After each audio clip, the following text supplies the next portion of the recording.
So I've actually been in HR for 11 years next month. And my HR story is a little weird. I got into HR from working at Waffle House in high school. So I was working a shift one night, and the Bureau of Personnel Services with the Department of Environmental Protection for the state of Florida came in to eat, and I knew of her through a connection with my family, but she saw my work ethic and my ability that night and told me that when I graduated high school, she wanted me to come work for her. So it's not something I thought I was going to do. When I started working there, I had no idea what HR was, and I was hired as the employee relations assistant. So worked my way up, and I worked there for 5 years and realized I loved employee relations, which is weird because that's usually the area and the function of HR that no one wants to do. It's hard sometimes. But I've done pretty much every function in HR. It's definitely my favorite because I feel like I like to be a part of the solution. I like to be a part of making people successful and doing what I can.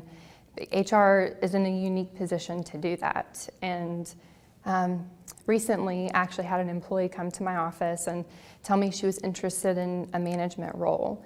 And speaking to her leader, I knew that opportunity was not going to happen for her at that time, but I knew that I needed to help her. So I brought her to my office, and because I had already developed a relationship with her, I'd already, we had a friendship, as personal as you can get in HR.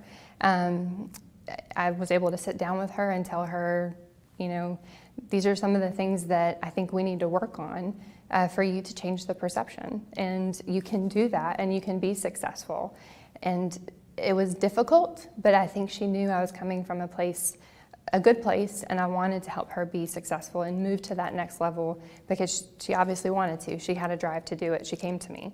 So helped her get some new shoes. I gave her all my coupons out of my purse and got her a gift card, and she came in just empowered. She was, later that week she came and showed me her new shoes. She got all these new dresses and blazers, and it was just, she transformed just from that simple conversation that we had. And even took a step further.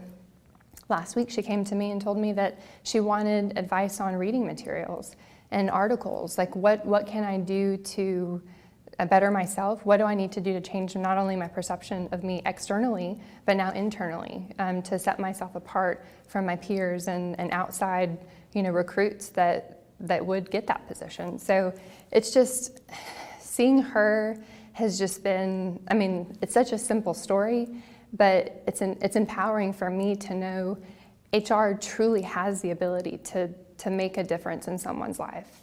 And we don't have to be the principal's office. We don't have to be, where people go when they're in trouble. And when you ask somebody to your office, oh no, what did I do? What did they do? Because we have an open concept, so that's, hard to get around sometimes. But I think if you have an open door policy, you don't just say that, you do it. You walk around, you build those relationships, you make it a priority. Because I know when I'm not doing it because they tell me. The employees come to my office, we don't see you. You don't come over there. And I know you've got to make an effort, Tiffany, because they deserve it and they're worth it.